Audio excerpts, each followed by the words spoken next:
Okay, Patriots, I've had enough.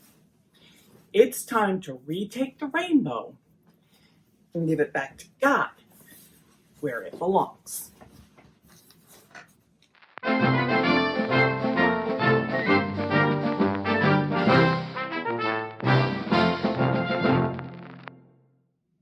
Rosie the Riveter here, dropping more truth bombs to destroy fake news and propaganda.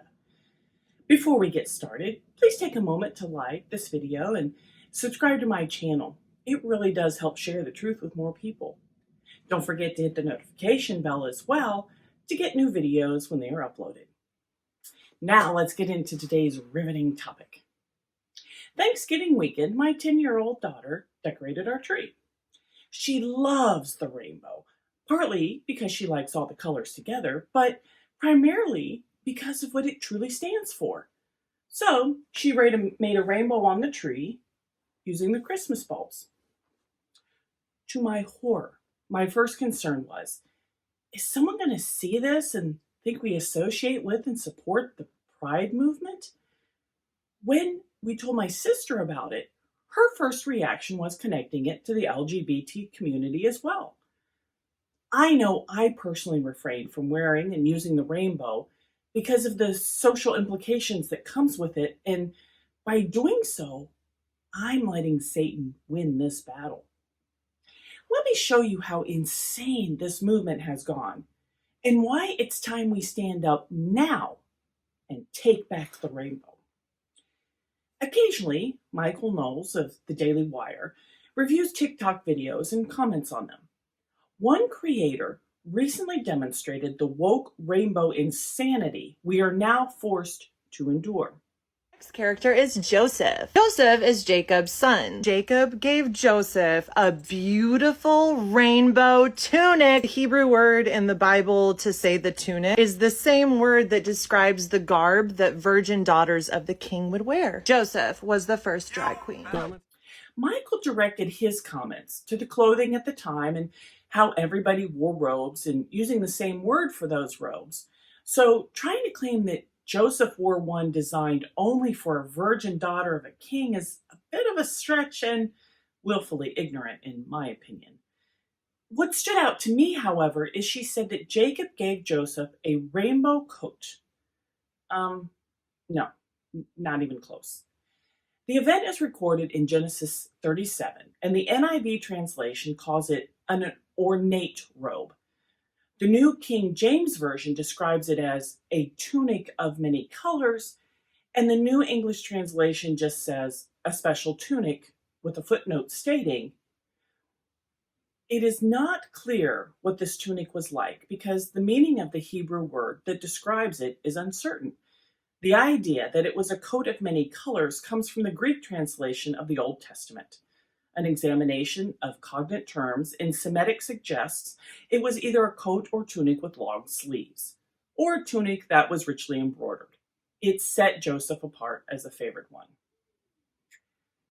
No valid translation references a rainbow coat, instead using the terms multicolored, brightly colored, or a coat of many colors. When you study the Bible, you must review and translate it with the history, society, and culture of the time. When Jacob and his sons were alive, not only were the tunics of men and women very similar, they were also very basic neutral colors. Some of the dyes to color clothes were often rare and very expensive. This is why only royalty and the very rich had brightly colorful clothing. Therefore, the unique coat Jacob made for Joseph over the other 11 sons was meant to set Joseph apart as the favored one. But for argument's sake, even if it was a rainbow coat, it had absolutely nothing to do with today's woke meaning and agenda. If Jacob had made a rainbow coat, it would have had the correct meaning of the rainbow, a symbol of God's promise. The arrogance of judging centuries-old cultures by our own current standards and definitions is not only foolish, it's dangerous to society, and in this case, your soul. The LGBT community successfully culturally appropriated the rainbow while we stood by silently and let it happen. They are doing the same thing with marriage, as I discussed in a previous video on this topic. And again, too many Congresspeople are more concerned about appeasing the very small woke community than their own constituents. Jesus told us he came to divide us against each other. When did we forget that, patriots? We've allowed the non and weak believers to tell us that we are not being good Christians if we do not shut up, sit down, and allow them to do what is right in their own eyes. We must show love to them by accepting who they are and what they are doing. And we believed them. Jesus said he came to set the world on fire, and we responded by becoming wimps, terrified of getting burned. Who do you believe and follow, America? Jesus or the agenda-driven humans who mock God? Well, I've had enough, and I'm done being lukewarm for God. I'm on fire for God, and I'm ready to be Elijah, taunting those foolishly dancing around and cutting themselves to get Baal to hear their prayer, knowing full well it will never happen. It's time to reveal who God really is, and I'm starting with taking the rainbow back. The saddest part is the vast majority of those embracing the LGBTQ community have no idea how they have been deceived by Satan. On the other hand, this is actually a wonderful time to witness because the harvest is so ripe. Many of those waving the pride flag have never heard the flood story, let alone Jacob, Joseph, Noah, or the rainbow. They're embracing something, not realizing it's a complete and utter lie, purposely redefining what it is really about, and damning themselves to hell for accepting it. Every time you look at the rainbow, you are gazing upon God's promise, a promise he made after destroying the earth with a worldwide flood, only sparing a relatively small number of animals and 8 human beings. But why did God flood the earth in the first place? Because of all the corruption and debauchery. Today's society is just as selfish, misguided, ungodly, and evil as it was then, doing what was right in their own eyes and only evil all the time. C.S. Lewis calls pride the greatest sin. The fruits of pride led to the flood in the first place, and now the LGBT community proudly uses that name for their flag and their movement. How more blatantly arrogant and pompous can Satan get? But it's not just the secular community.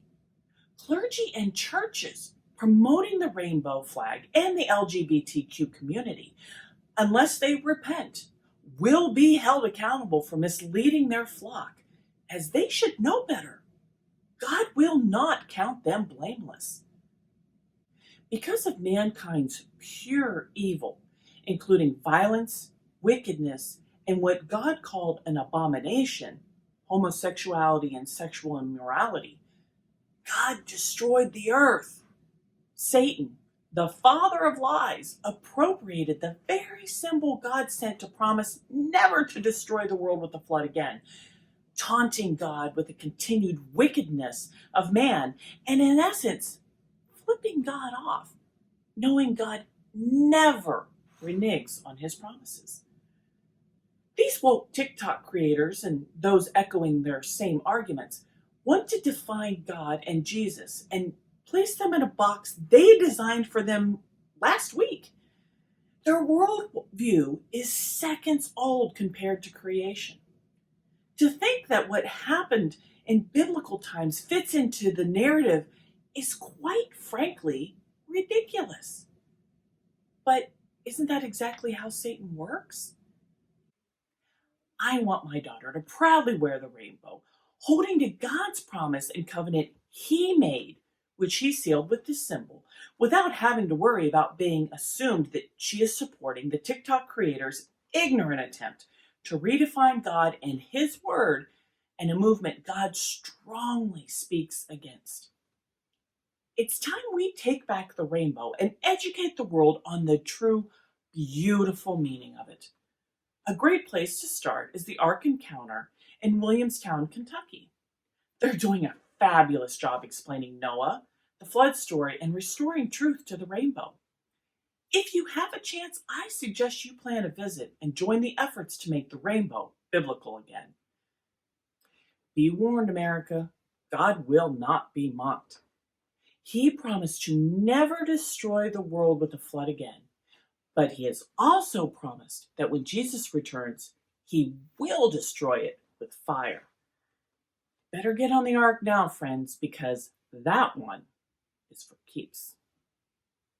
I'm Rosie the Riveter, and that's my 2 cents. But what do you think? Leave your comments down below. Make no mistake, we're in an information war, and our weapon is truth. Find it. If you don't know where to start, begin at thefactspaper.com, where I have links to thousands of articles fighting fake news and propaganda, including those noted in this video. Investigate and discover the truth for yourself. The fight is tough and the fight is hard, but we are winning. The light of truth will destroy the evils of darkness. Come on, patriots. We can do it.